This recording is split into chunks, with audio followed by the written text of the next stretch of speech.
स्वागत है आप सभी का आपकी अपनी क्लासेस कन्फर्म क्लासेस में। नमस्कार, मैं हूं कन्फर्म क्लासेस से प्रिंस दुबे और रोज की तरह आज फिर लेके आ गया हूं आपके अपने एसएससी जीडी कांस्टेबल के लिए सिलेक्शन सीरीज। तो दोस्तों 2 दिन के गैप के बाद आज हम फिर से कंटिन्यू करने जा रहे हैं। कुछ निजी कार्य से घर से बाहर जाना पड़ा था जिस वजह से आपकी क्लास नहीं हो पाई थी, लेकिन आज से हम फिर से कंटिन्यू करने वाले हैं और मुझे उम्मीद है कि आपकी प्रैक्टिस बढ़िया तरीके से चल ही रही होगी। क्लासेस हमारी ज्यादा हो गई थी एक प्रकार से अभी, और बहुत से बच्चे बोल रहे थे कि सर अभी हम 45वीं क्लास पे हैं या 48वीं क्लास पे हैं। तो आपको इन 2 दिनों में काफी समय मिल गया होगा और आपने शायद क्लासेस कवर भी कर ली होगी, ताकि आप 1-2 क्लास पीछे हो चलता है, लेकिन एकदम ज्यादा पीछे रहेंगे तो फिर आपके लिए ये सिलेबस एक प्रकार से बढ़ता जाएगा। आपके मन में लगा रहेगा कि यार अभी हमारी 10 क्लास बाकी रह गई हैं। तो अभी जो भी बीच में टाइम मिलता है, अगर गैप हो जाता है तो आपको गैप नहीं करना है। अगर आप क्लासेस से पीछे चल रहे हैं तो आपको उन गैप में उन क्लासों को कवर कर लेना है। ठीक है, तो देखते हैं कि आज का पहला क्वेश्चन क्या होने वाला है। चलिए, ये रहा हमारा आज का पहला क्वेश्चन। एक ट्रेन विपरीत दिशा में समान गति से चल रही है, दूसरी ट्रेन को 5 सेकंड में पार करती है। यदि पहली ट्रेन की गति दोगुनी कर दी जाए और दूसरी ट्रेन की गति आधी कर दी जाए तो ट्रेनों को एक दूसरे को पार करने में लगने वाला समय सेकंड में क्या है, आंसर पूछा है। तो एक ट्रेन विपरीत दिशा में समान गति से चल रही है, दूसरी ट्रेन को 5 सेकंड में पार करती है, यानी कि 2 ट्रेनें चल रही है। एक ट्रेन ये है और एक इसके विपरीत दिशा से आ रही है, और दोनों की जो है गति कैसी है, समान है, उसने बोला है। तो मैंने लिख लिया कि इसकी गति है 1 मीटर प्रति सेकंड, मान लेते हैं 1 मीटर प्रति सेकंड, और ये भी 1 मीटर प्रति सेकंड के हिसाब से अगर चल रही है, और अगर विपरीत दिशा में चलेंगे, एक लिखना है एक लिख लो, दो लिखना है दो लिख लो, लेकिन बड़ी संख्या लिखने का कोई मतलब नहीं निकलता, आप एक ही लिख लेना। तो जब विपरीत दिशा में चलेंगी तो इनकी चालें जुड़ जाएंगी, तो चाल हो जाएगी 2 मीटर प्रति सेकंड। और उसने बताया है कि ट्रेन को दूसरी ट्रेन को 5 सेकंड में पार कर जाती है। तो 1 सेकंड में 2 मीटर जा रही है, मीटर प्रति सेकंड का मतलब, तो 5 सेकंड में कितना जाएगी, 5 दूनी 10, यानी कि ट्रेन जो है 10 मीटर जाएगी। और ये 10 मीटर क्या है, ये 10 मीटर है दोनों ट्रेनों की लंबाई, दोनों ट्रेनों की लंबाई। क्योंकि जब ट्रेन को पार करती है तो खुद की लंबाई और जिस ट्रेन को पार कर रही है उसकी लंबाई दोनों के बराबर उसे चलना होता है। तो ट्रेन कितनी चल गई है, 10 मीटर, ठीक। अब उसने कहा यदि पहली ट्रेन की गति दोगुनी कर दी जाए, तो जो वो बोल रहा है वो हमें करा देना है। तो पहली गति क्या थी, यही है गति जो हमने पहले लिखा है अपने मन से। 2 गुना कर दिया जाए तो 1 का 2 गुना हो जाएगा 2, कर दिया। यदि पहली ट्रेन की गति दोगुनी कर दी जाए और दूसरी ट्रेन की गति आधी कर दी जाए तो 1 का आधा हो जाएगा 0.5 या 1/2, एक ही बात है। तो ट्रेनों को एक दूसरे को पार करने में लगने वाला समय क्या है। तो जब ट्रेनों ने एक दूसरे को पार किया था तो 2 मीटर प्रति सेकंड के हिसाब से, क्योंकि विपरीत दिशा में चालें जुड़ गई थी, 5 सेकंड यानी 10 मीटर लंबी दोनों ट्रेनों की लंबाई है। यानी कि जब ट्रेनें 10 मीटर चल जाती हैं तो ये कहा जाता है कि ट्रेन ने ट्रेन को पार किया। अब अगर चाल में परिवर्तन होता है, पहली चाल को 2 गुना कर दिया और दूसरी चाल को आधा कर दिया, तभी विपरीत दिशा में ये नई चाल आ गई। तो विपरीत दिशा में चालें जुड़ती हैं, यानी जुड़कर चाल हो जाएगी 2.5। तो यही 10 मीटर कवर करना है, किससे, 2.5 के हिसाब से। अगर आप देखें तो ये 2.5 है और 2.5 चौके होता है 10, यानी कि 4 सेकंड में पार कर जाएगी। लेकिन अगर आप दशमलव हटाना चाहें तो हटा सकते हैं, दशमलव के बाद एक अंक है तो यहाँ एक शून्य बढ़ जाएगा, ये अपना बन गया फिर 25, दशमलव काम का नहीं है, 25 एकम 25 चौके 100, तो 4 सेकंड में वो रेलगाड़ी एक दूसरे को पार कर जाएंगी। ठीक है ना, कोई एक्स नहीं लिखना है, कोई वाई नहीं लिखना है, इस तरीके से आप इसे कर सकते हैं। चलिए, 5% और 10% के लाभ पर एक वस्तु के विक्रय मूल्य के बीच नगद अंतर 5 रुपए है, दोनों विक्रय मूल्यों का अनुपात क्या है। तो अब वो बोल ही रहा है कि 2 वस्तुएं बेची हैं और हमने मान लिया कि हर एक वस्तु का अगर क्रय मूल्य 100 है तो पहली वस्तु को अगर 5% लाभ पर बेचेगा तो पहली वस्तु को बेचना पड़ेगा 105 पर। 100 रुपए वाली वस्तु को 5% के लाभ पर, अगर आप कहें तो यहां मैं लिख देता हूं कि मैंने मान लिया कि जो सीपी है हर एक वस्तु का कितना है, 100 है, ठीक, 100 है, यहां लिख लेते हैं सीपी। दूसरी वस्तु का भी 100 है। अगर मैं अब इसको 5% के लाभ पर बेचूंगा तो इसको 105 में बेचूंगा, और इसको 10% के लाभ पर, तो 100 का 10% 10 ही होता है, तो सीधा बोलो 110 रुपए में बेचेंगे।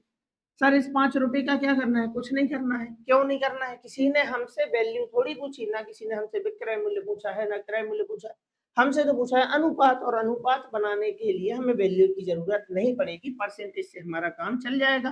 तो ये आ गए हमारे, ये क्या आ गए हमारे, ये आ गए हैं विक्रय मूल्य दोनों वस्तुओं के।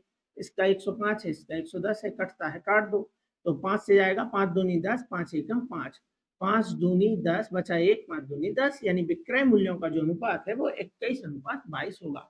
बन जाता है आपसे क्वेश्चन, लेकिन कई बार कंफ्यूजन हो जाता है कि भाई इस 5 रुपए का क्या करें, तो कुछ भी नहीं करना है, सिर्फ और सिर्फ आपके लिए भ्रमित करने के लिए वो लिखा है। चलिए, अनीस एक कार्य को 88 दिनों में कर सकता है, युग यह कार्य 66 दिनों में कर सकता है। अनीस ने अकेले ही कार्य करना शुरू किया, युग को कितने दिन बाद उसके साथ जुड़ना चाहिए ताकि कार्य 44 दिनों में पूरा हो जाए। तो काम तो स्टार्ट किया था अकेले, किसने काम स्टार्ट किया था भाई, अनीस ने, लेकिन वो हमसे पूछ रहा है कि युग को कितने दिन बाद उसे शामिल कर लेना चाहिए उस काम के लिए ताकि पूरा काम होने में कुल समय लगे 44 दिन। ठीक, अब क्या करना है, देखो यहां, चलो इससे दो है भाई, अनीस है और एक भाई है इसका युग। अनीस करता है 88 दिनों में और युग कर सकता है इसी काम को 66 दिनों में। हम ले लेंगे इनका एलसीएम जो होता है अपना कुल कार्य, तो 88 और 66। तो सबसे पहले यूनिट डिजिट के बारे में आप सोचो कि जैसे 8 और 6 होता तो आप एलसीएम जो लेते हैं उसका यूनिट डिजिट 4 होता, क्योंकि 8 और 6 का एलसीएम क्या होता है, 24। ऐसे ही 88 और 66 में कोई ऐसी संख्या आती है, इनके गुणज में कोई ऐसी संख्या आती है जिनका इकाई अंक 4 हो, तो वो इनका एलसीएम हो सकता है। तो 88 का पहाड़ा जब आप 3 बार पढ़ेंगे, जैसे 80 है और 60 होता तो हम निकाल लेते, तो 8 या 24, 6 चौको 24, तो ये 4 बार पढ़ेंगे, ये 3 बार पढ़ेंगे, तो इकाई अंक 4, मतलब लास्ट में 4 आ जाएगा। तो 8 तिया 24, 80 तिया 240 और 8 तिया 24, तो होता है देखो 264। क्या 264 इसमें आएगा, तो 6 चौको 24, 240, 6 चौको 24, 240 में 24 जोड़ोगे 264 हो जाएगा। तो 80 और 60 के माध्यम से अपन गेस कर सकते थे कि इसका एलसीएम जो है, मतलब 80 और 60 होता तो 240 आता, और 8 और 6 और है तो दोनों में 24 कॉमन है, 8 तिया 24, 6 चौको 24, तो 80 तिया 240 हो गया, और 8 तिया 24, तो बन गया 264। क्या 264 66 में आ जाएगा, तो आ जाएगा, तो इनका एलसीएम है 264। 88 तिया 88 तिया 264 हो जाएगा, 66 चौके 6 चौको 24 होता है, इसलिए 66 चौके 264 हो जाएगा, ये इनकी क्षमता है।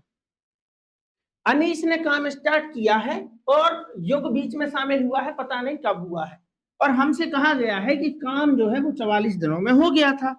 तो अनीस तो काम पे स्टार्टिंग से आया है, बिल्कुल शुरुआत से, यानी कि अनीस ने 44 दिन काम किया होगा। अब अनीस की ये क्षमता है, आप देख पा रहे होंगे, अनीस एक दिन में 3 यूनिट काम करता है, तो 44 दिनों में कितना किया होगा, तो 44 तिया 3 चौके 12, एक 3 चौके 12 और एक 13, 132 यूनिट काम किसने किया है, 132 यूनिट काम किया है अपने भाई अनीस ने, और काम तो पूरा हो गया है। उसने बताया है कि 44 दिनों में काम पूरा हो जाएगा, मतलब 44 दिनों में करना ही है। तो 44 दिन तक अगर सिर्फ अनीस काम पे आता तो एक दिन में 3 यूनिट काम होता और 44 दिन में हो जाता 132। तो 264 में से 132 काम हो गया, बचा कितना, 132 ही बच जाएगा शेष काम। इस काम को किसने किया होगा, बीच में युग आया है, इस काम को किया है युग ने, युग शुरुआत से नहीं आया है, बीच में आया है। तो हमें अगर ये मालूम चल जाएगा कि युग ने कितने दिन काम किया है, तो हम ये भी तो बता सकते हैं कि युग आया कितने दिन बाद था, क्योंकि पूरा काम तो 44 दिनों में, मतलब 44 दिन चला है। तो 132 यूनिट काम किसने किया है, भाई युग ने, और युग की क्षमता है 4, तो 4 के हिसाब से अगर किया है, 4 तिया 12, 4 तिया 12, यानी कि 33 दिन काम किया है किसने, युग ने, 33 दिन युग ने किया है, युग ने।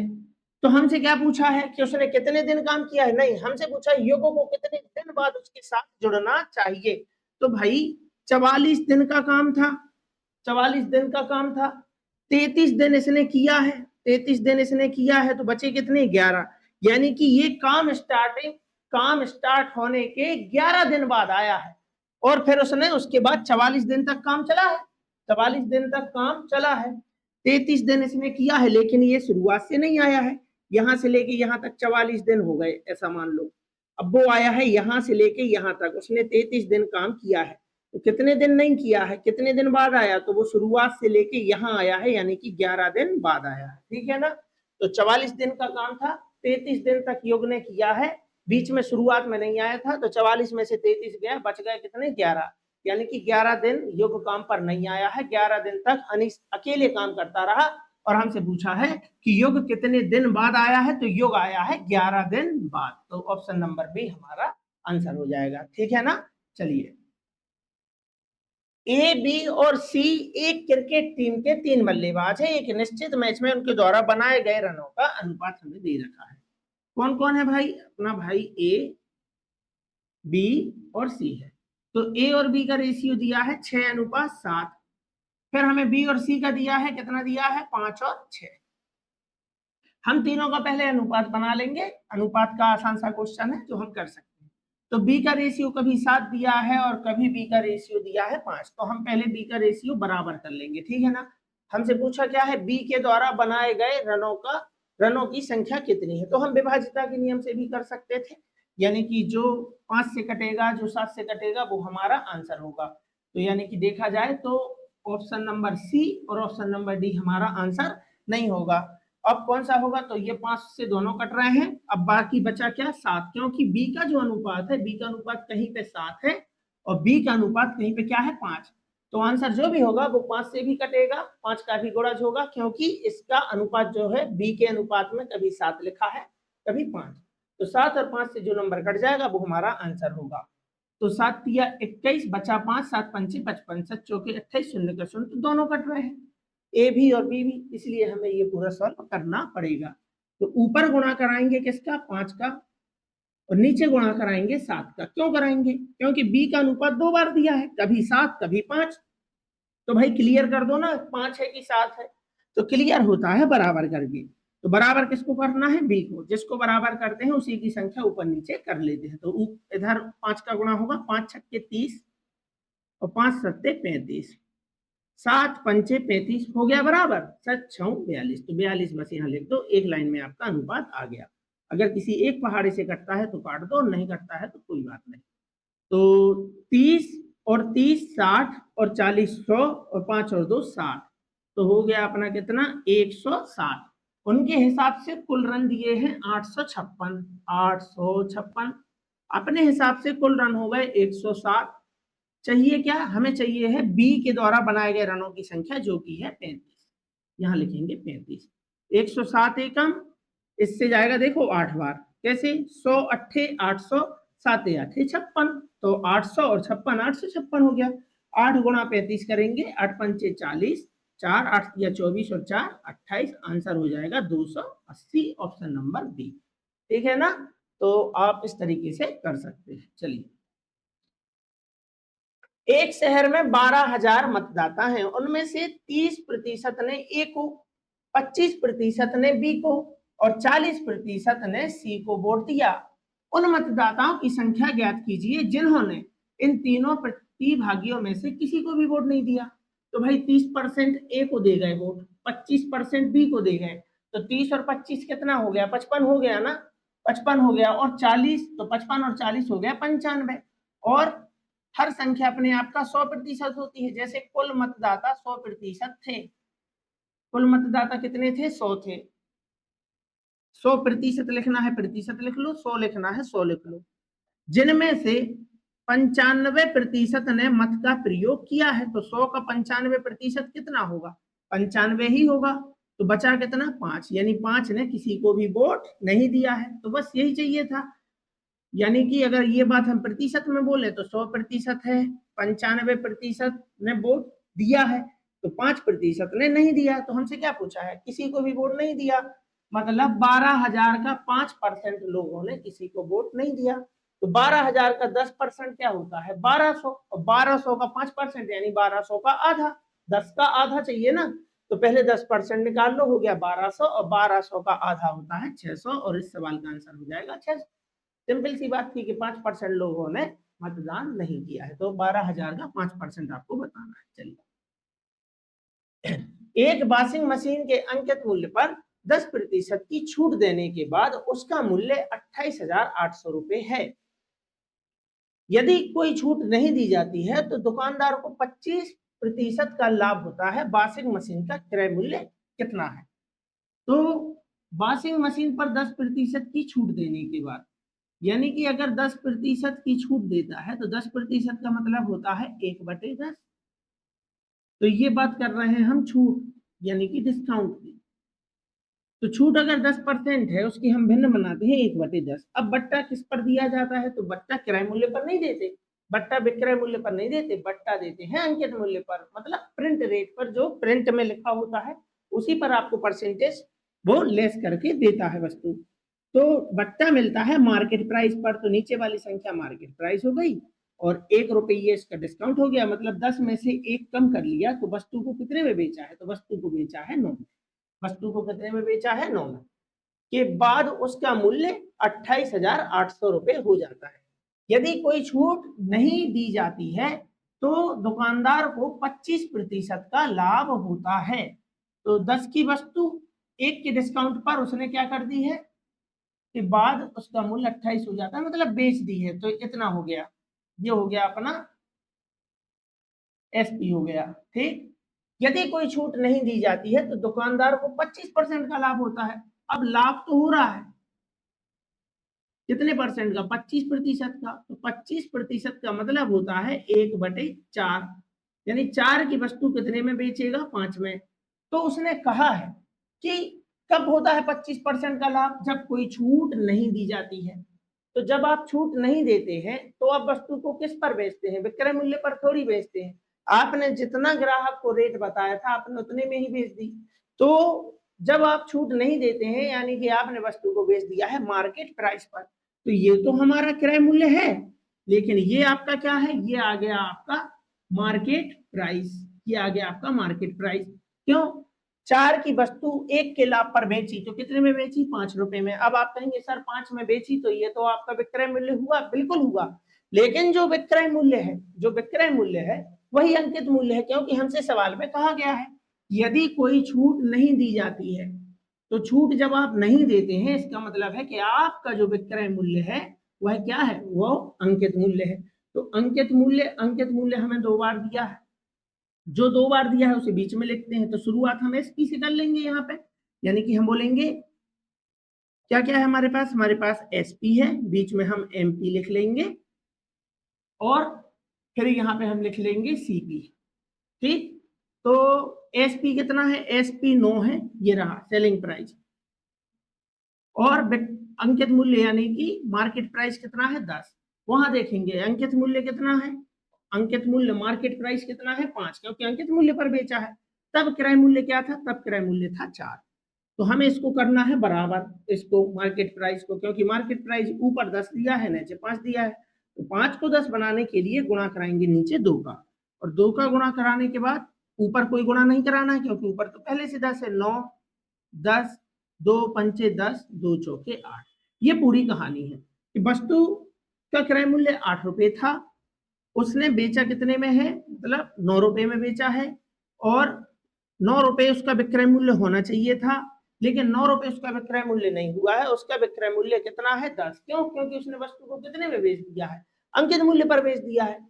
तो अब हमसे क्या पूछा है? तो वॉशिंग मशीन का क्रय मूल्य कितना है? तो उनके हिसाब से उसका मूल्य दिया है 28,800।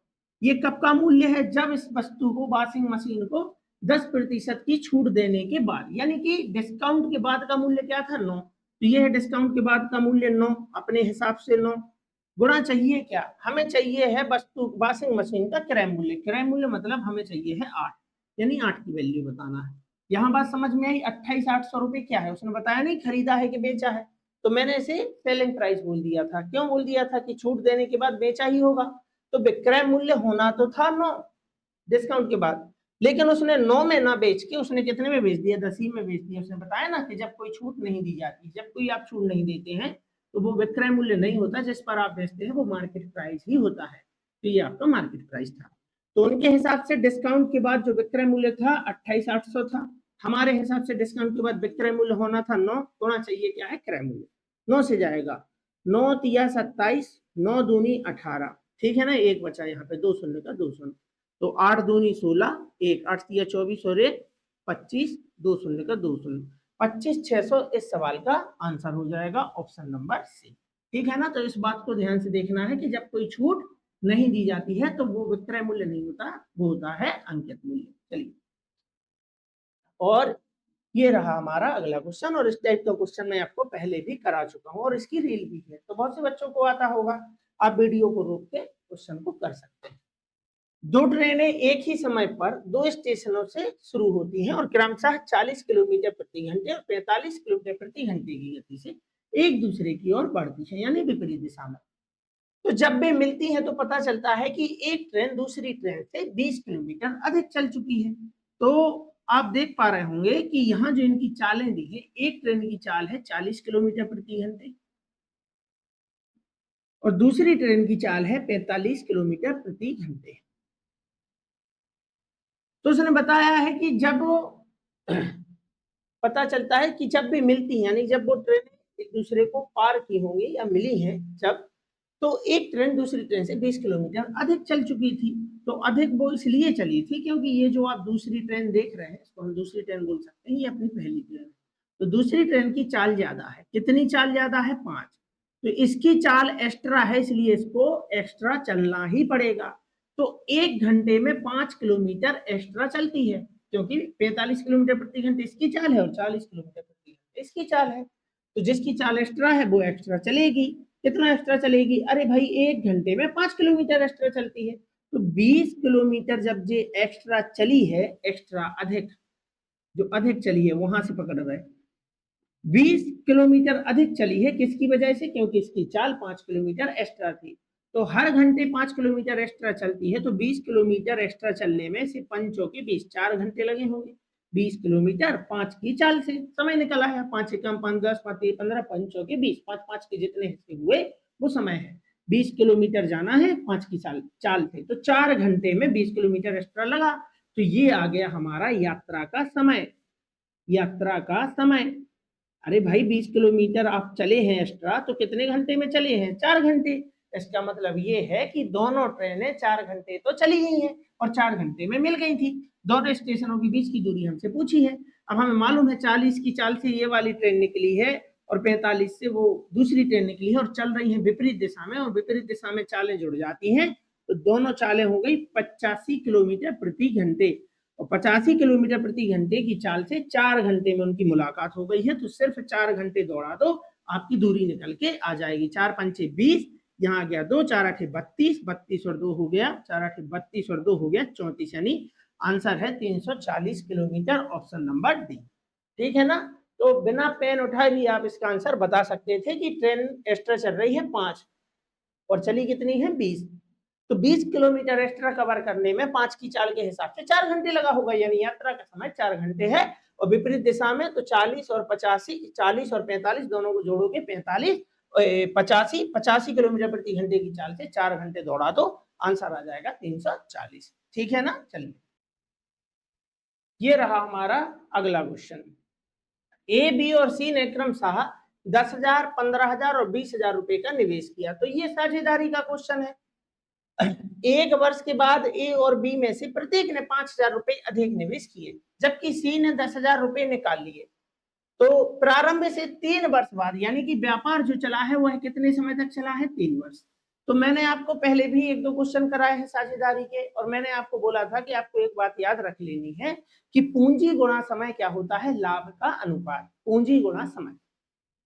अगर जितने भी साझेदार हैं सभी ने समान समय के लिए निवेश किया है, तो जो पूंजी का अनुपात होता है वही लाभ का अनुपात होता है। लेकिन किया तो सभी ने समान समय के लिए, 3-3 वर्ष के लिए, लेकिन बीच में इन दो साझेदारों ने 5-5 हजार रुपए व्यापार में और लगाए हैं, जबकि तीसरे साझेदार ने 10,000 रुपए निकाल लिए। तो ये थोड़ा सा परिवर्तन था। तो इसमें हमें थोड़ा सा कैलकुलेशन करना है, जिसमें हमें बताना है कि पूंजी गुणा समय में ये कहाँ बीच में राशि निकाल ली है, उस राशि का क्या फर्क पड़ेगा। चलिए, तो कैसे कराएंगे? पहले हम लिखेंगे भाई तीनों साझेदारों ने पैसा कितना कितना लगाया है, ए, बी और सी। तो पहले साझेदार ने दिए हैं 10,000 रुपए, दूसरे साझेदार ने दिए हैं 15,000 रुपए और तीसरे साझेदार ने लगाए थे 20,000 रुपए। ठीक है ना? अब एक वर्ष के बाद यानी 1 साल तक तो यही चलता रहा। तो पूंजी गुणा समय ये पूंजी होती है, जो आप व्यापार में पैसा लगाते हैं वो पूंजी होती है। तो पहले हमें 1 साल का हिसाब बना लेना है। तो 1 साल, इसने भी 1 साल और इसने भी 1 साल। तो 1 साल बाद 10,000 रुपए 1 साल के लिए लगाए, कोई फर्क नहीं पड़ा, यानी कि यहाँ भी 10,000 ही रहे। पूंजी का अनुपात गुणा पूंजी गुणा समय क्या बनता है? लाभ। तो ये हम 1 साल का लाभ का अनुपात बना रहे हैं। तो 10,000 एकम 10,000, 15,000 का एक में गुणा करोगे फिर से 15,000 आ जाएगा और फिर से 20,000। तो कुल मिला के देखा जाए कोई फर्क नहीं पड़ेगा। वैसे इस बात को हम छोड़ भी सकते थे, लेकिन अभी हम सीख रहे हैं तो मैंने आपको बता दिया कि पूंजी गुणा समय 1 साल का। क्यों? क्योंकि 1 वर्ष के बाद कुछ परिवर्तन हुआ है। अगर ये डायरेक्ट 3 साल का होता तो पूंजी का अनुपात यहीं पे बना लेते और जो पूंजी का अनुपात होता वही लाभ का अनुपात होता। लेकिन बीच में पूंजी में परिवर्तन हुआ है, इसलिए अभी आपको पूंजी के अनुपात को मतलब पूंजी को काटना नहीं है।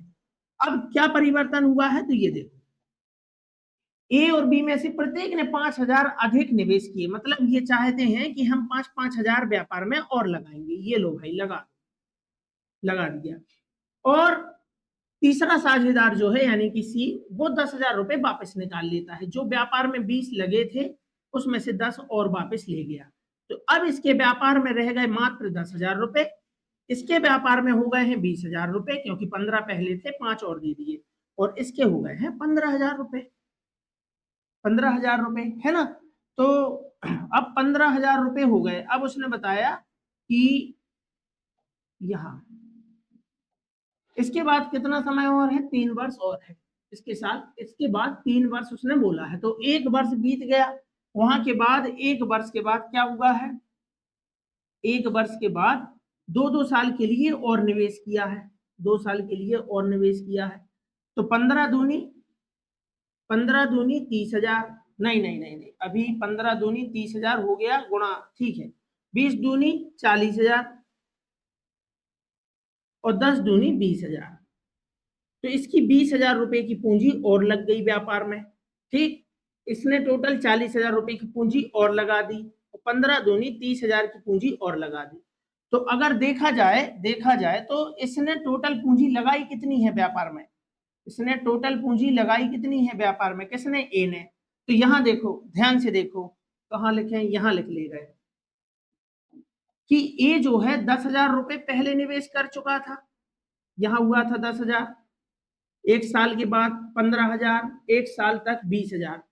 तो टोटल पूंजी निवेश कितनी की है? पूंजी गुणा समय कितना होता है? पूंजी गुणा समय ही होता है लाभ का अनुपात। तो 10,000 इसने यहां निवेश किया था, 30,000 यहां निवेश किया, तो ए ने टोटल निवेश किया है 40,000। ए ने जो कुल निवेश किया है वो किया है 40,000। और यहां देखा जाए बी ने कुल कितना निवेश किया, तो 1 साल बाद 15,000 रुपए ये थे और 40,000 रुपए ये है बात की। तो बीच में 40 और 15 कितना हो गया? तो बी का कुल निवेश हो गया है 55,000 रुपए। 55,000 रुपए। और इसी प्रकार सी का कुल निवेश देखा जाए तो 20,000 रुपए इसका है और 20,000 रुपए इसका है। ये तो 20 और 20 कितना हो गया? 40,000 रुपए। तो पूंजी गुणा समय, तो देखो पहले 10,000 थी 1 साल के लिए तो 10,000, 15,000 थी 1 साल के लिए 15,000, 20,000 थी 1 साल के लिए 20,000। तो व्यापार में 10,000, 15,000, 20,000 रुपए पहले लग चुके। अब उसके बाद क्या हुआ कि 15,000 रुपए कैसे हो गए? 15,000 रुपए 10 तो वो देता ही था, 5 और दे दिए तो 15 हो गए ना। तो 15 के हिसाब से 2 साल और लगाए तो 15 दूनी 30,000। 15,000 वो पहले ही देता था, 5,000 रुपए उसने और लगा दिए, मतलब 20,000 रुपए व्यापार में लगाए। कब तक? 2 साल तक। तो 20 दूनी 40,000। गुणा क्यों करा रहे हैं? पूंजी गुणा समय ही लाभ का अनुपात होता है। और इसने 20,000 रुपए लगाए थे, लेकिन 10,000 वापस निकाल लिए, व्यापार में लगाए सिर्फ अब 10,000, वो भी 2 साल के लिए, 10 दूनी 20,000 हो गए ना। तो कुल पूंजी कितनी लगाई? अरे भाई 10,000 पहले दे दिया था, 30 अभी दे दिया। ए ने कुल पूंजी लगाई है, कितनी लगाई है कुल पूंजी?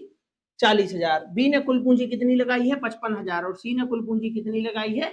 20 और 20 40,000। कटता है काट दो, 3 शून्य से 3 शून्य से 3 शून्य गया, 5 से जाएगा 5 अट्ठे 40, 5 से जाएगा 11 बार और 5 अट्ठे 40, तो 8 11 8 इसका आंसर हो जाएगा ऑप्शन नंबर ए, 8:11:8।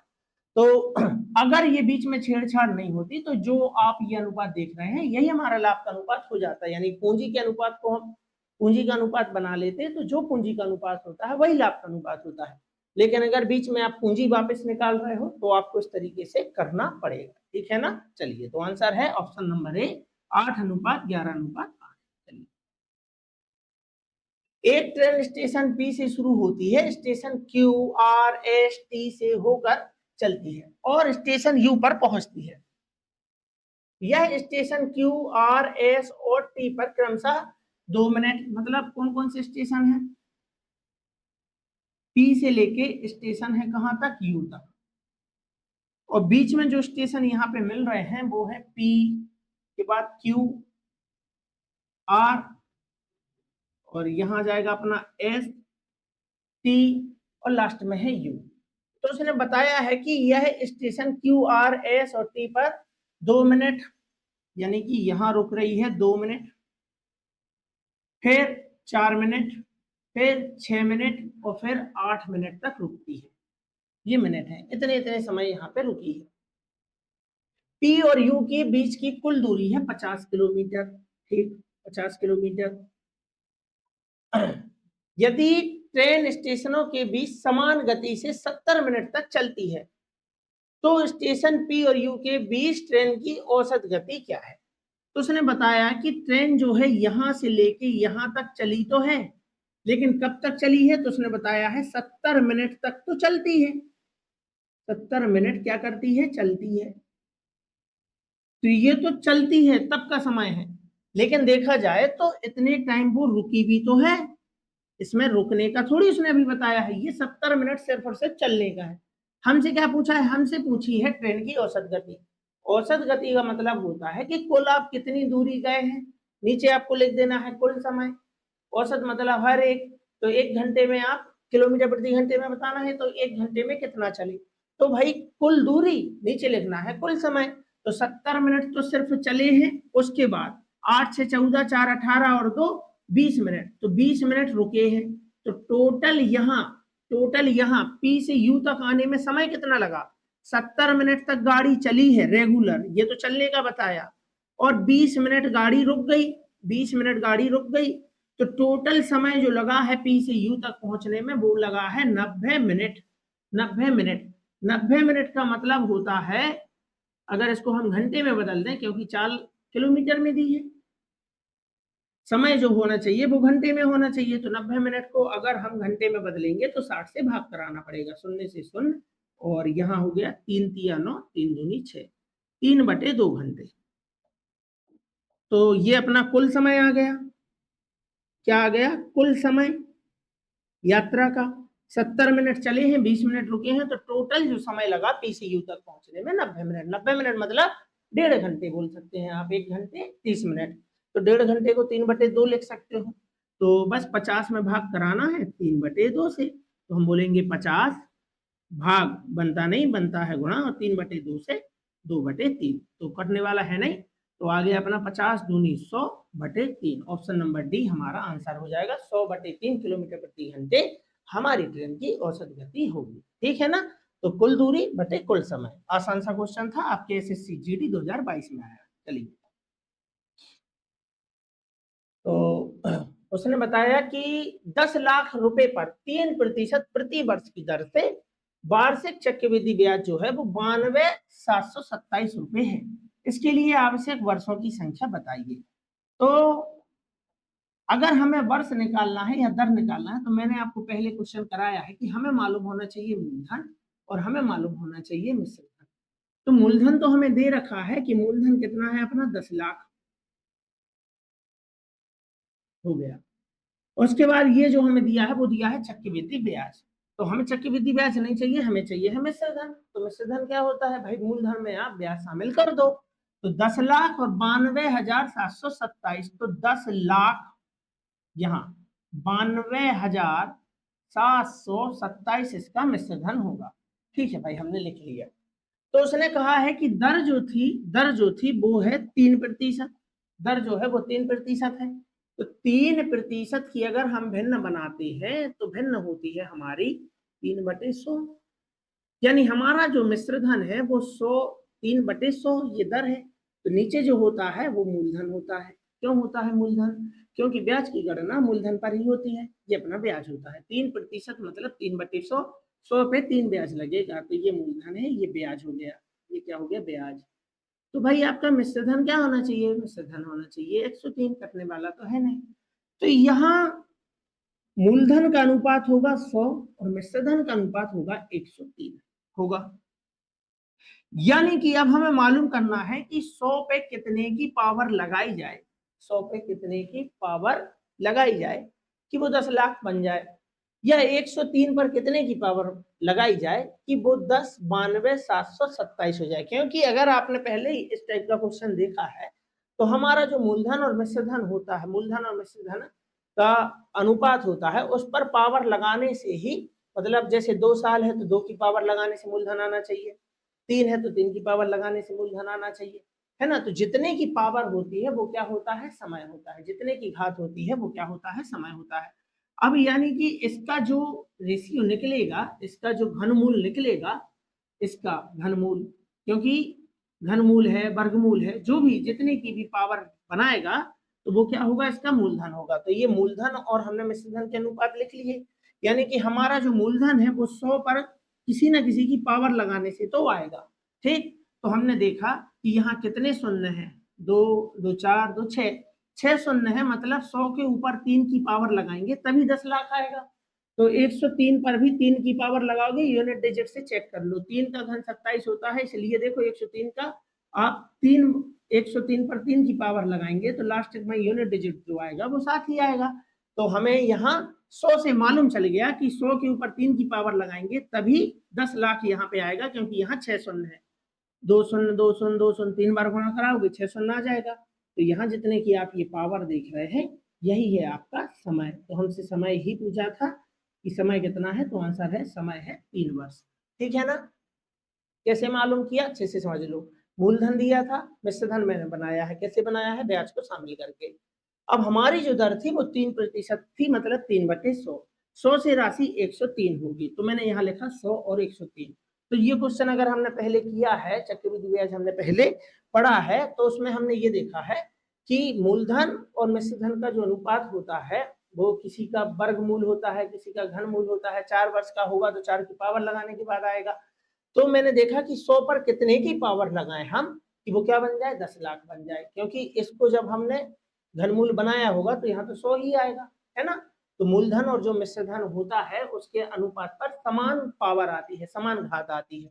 तो 100 पर अगर 3 की घात करने से ये आया है तो यहाँ भी 3 की घात करने से ही ये 10,92,727 आ जाएगा। तो जितने की घात यहाँ पे आप देख रहे हैं वही आपका क्या है? समय, और समय है 3 वर्ष। ठीक है ना? तो 100 से हमें 100 का कैलकुलेशन करने में थोड़ी सी आसानी होती है 103 के मुकाबले देखा जाए तो अगर यहाँ 3 की पावर आई है तो यहाँ भी 3 की पावर आएगी, और जो आप ये पावर देख रहे हैं वही क्या है? समय। चलिए, एक व्यापारी 85,000 रुपए से अंकित अंकित मूल्य एक पुरानी कार खरीदता है। 85,000 से अंकित एक पुरानी, मतलब अंकित मतलब ये इसका अंकित मूल्य है, कार खरीदता है और उस पर 20% और 10% की क्रमिक छूट मिलती है। वह इसकी मरम्मत पर 3800 रुपए खर्च करता है, इसे 20% के लाभ पर बेचता है। कार का विक्रय मूल्य ज्ञात कीजिए। तो ये हो गया आज का आपका होमवर्क। इसका आंसर आप मुझे कमेंट बॉक्स में बताएंगे। जैसा कि आपको मालूम है कि हम हर रोज एक क्वेश्चन अब बच्चों को देते हैं, बाकी जो पिछला क्वेश्चन होता है उसका आंसर मैं आपको बताता हूँ, साथ में सॉल्व भी करके बताता हूँ। तो ये आपका होमवर्क है, इसका आंसर आप मुझे कमेंट बॉक्स में बताएंगे। ठीक, चलिए। इकाई भुजा वाले एक समबाहु त्रिभुज को एक समषटभुज बनाने के लिए शीर्षों पर काटा जाता है। षटभुज का क्षेत्रफल क्या है? षटभुज मतलब 6 भुजाओं वाला। तो सबसे पहले तो आप देख लें कि समबाहु त्रिभुज कहाँ है भाई। इतना ये है,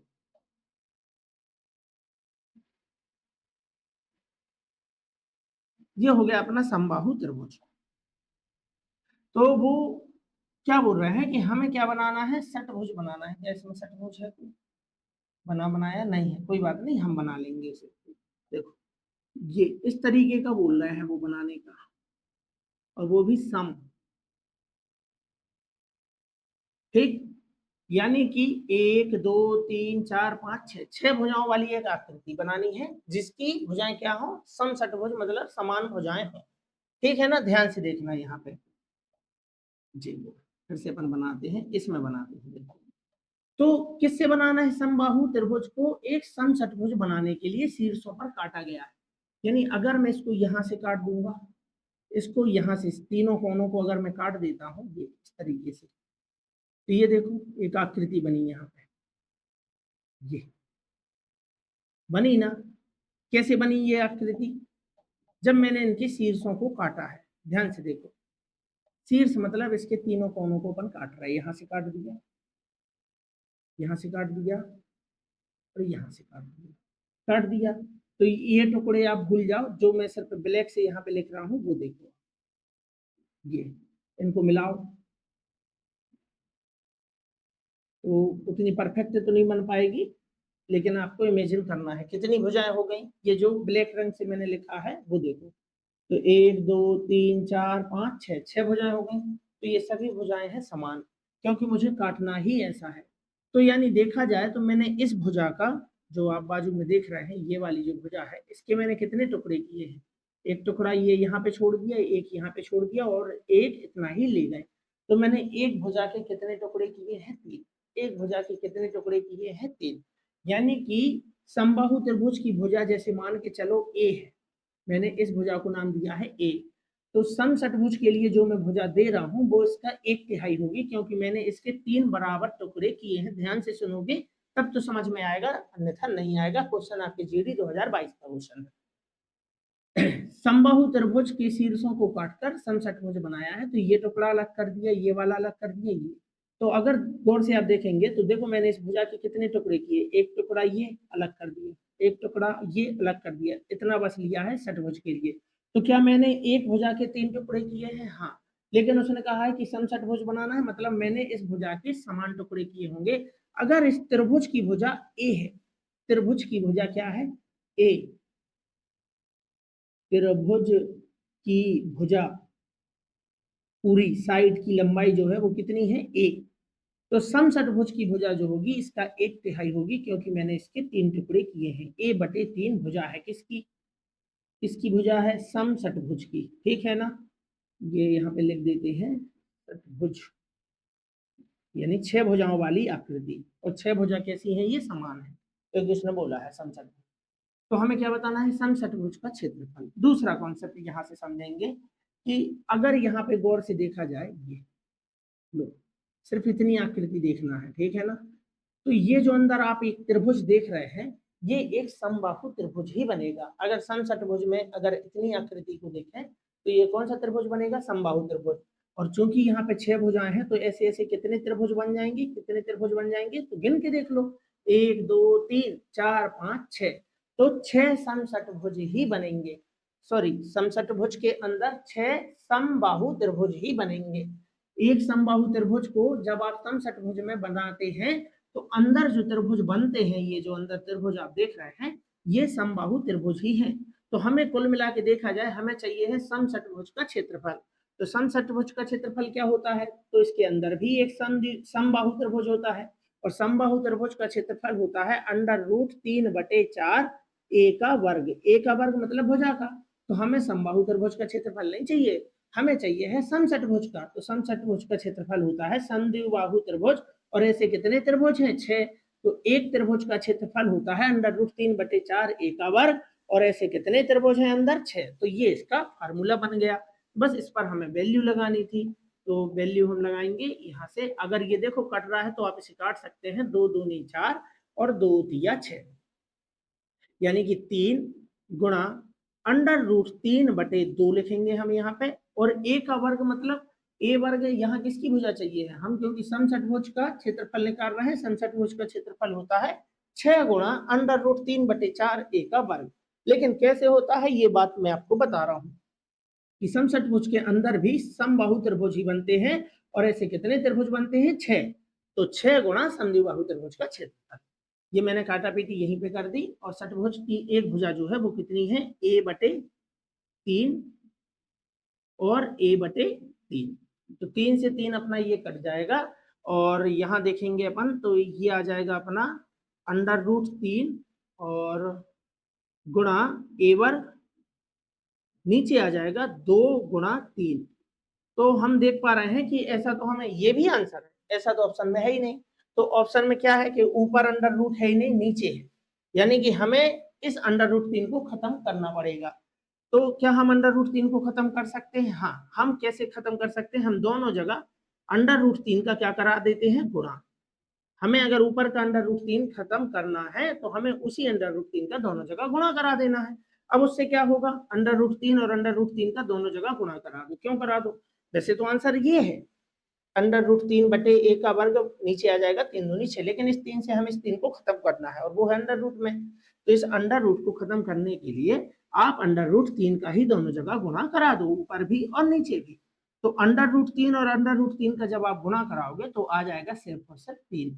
कैसे आ जाएगा? 3 तिया 9, और 9 का वर्गमूल क्या होता है? 3 होता है। तो आप ये याद रख लो कि √3 और √3 गुणा कराओगे 3 ही आएगा। √2 का गुणा कराओगे 2 आएगा।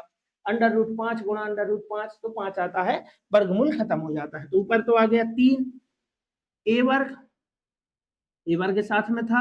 और नीचे क्या आ गया? नीचे आ गया देखो, तो नीचे आ गया है 2 गुणा 3 गुणा √3। √3 गुणा 3 मतलब ऐसा नहीं कर देना आप कि आप बोल दो कि 3 हो गया। √3 और √3 का गुणा कराओगे तब 3 आएगा, है ना। तो ये नीचे गुणा करा दिया तो 3 से 3 ये देखो कट गया। उसके बाद आ गया अपना क्या आ गया? a वर्ग, नीचे आ गया 2 √3, 2 √3। तो a वर्ग 2 √3 वर्ग इकाई इसका आंसर होगा। ठीक है ना। तो देखा जाए तो ये भी आंसर था, लेकिन ऐसा ऑप्शन में था ही नहीं। यानी कि हमें इस √3 को और सॉल्व करना था। तो इस √3 को कैसे सॉल्व करोगे? इस 3 से 3 तो कटेगा नहीं भाई, इस 3 से 3 तो कटेगा नहीं। तो हम इसको क्या लिख सकते हैं? हम इस 3 के बदले भी लिख सकते थे। यानी हम ऐसा भी बोल सकते हैं कि हम लिख सकते हैं 3 के बदले √3 गुणा √3। तो ये बातें अगर आपको आती हैं तो आप कर सकते थे। यानी अगर आपको ऐसा नहीं करना है कि जैसे मान के चलो यहाँ ये इस तरीके से जैसे √3 2 बार नहीं लिखना है, तो आपको ये बात मालूम होनी चाहिए कि यहाँ क्या आया है? √3 गुणा a वर्ग आया है, नीचे आ गया है 2 गुणा 3, 2 गुणा 3। अब ऐसा तो हमें ऑप्शन में दिख नहीं रहा है, √3 नीचे है। तो क्या उपाय है? एक उपाय और है। हम 3 को क्या लिख सकते हैं? इस 3 के बदले हम लिख सकते हैं 3 क्या है? 3 जो है वो 9 का ही तो वर्गमूल है। 3 क्या है? 9 का वर्गमूल है। और 9 को क्या लिख सकते हैं? क्या हम इसको ऐसा लिख सकते हैं √3 गुणा √3? हाँ लिख सकते हैं। तो √3 से √3 कट जाएगा और हम बोलेंगे कि a वर्ग और नीचे है 2 √3। तो ये आपको मालूम होना चाहिए कि हमें अगर किसी √ वाली संख्या को खत्म करना है तो कैसे करते हैं। ठीक है ना। और अगर ऐसा नहीं करना है तो जैसे मैंने पहले बताया था कि √3 ऊपर है, उसको खत्म करना है तो ऊपर भी √3 का गुणा करा दो और नीचे भी। तो आपके पेपर में आया हुआ क्वेश्चन है और 2022 में आया था, इसलिए मैंने आपको ये करा दिया। ठीक है ना। एक दो बार देखना, समझ में आ जाएगा। और फिर भी अगर कोई डाउट रहता है तो कमेंट में आप मुझे बता दें। चलिए, तो ये क्वेश्चन था जो मैंने आपको पिछली क्लास में होमवर्क में दिया था और कुछ बच्चों ने इसका आंसर बताया है जो कि बिल्कुल सही है। एक शहर में स्कूलों की संख्या शहर की जनसंख्या के समानुपाती है। यानी कि 2020 में 125 थे स्कूल थे। तो एक साइड हम स्कूल की संख्या लिख ले रहे हैं और एक साइड हम उनकी ले रहे हैं जनसंख्या। एक साइड हम उनकी जनसंख्या लिख लेंगे और एक साइड स्कूलों की संख्या लिख लेंगे। तो जब ये समानुपाती है तो हमें अच्छे से मालूम है, हमने समानुपाती व्युत्क्रमानुपाती वाले क्वेश्चन किए हैं कि जब ये समानुपाती है तो जैसा इनका ये स्कूल की संख्या का अनुपात बढ़ेगा वैसे ही अनुपात बढ़ेगा इनकी जनसंख्या का। तो जब 125 स्कूल थे तो इनके पास जनसंख्या थी 1,80,000, ठीक है ना।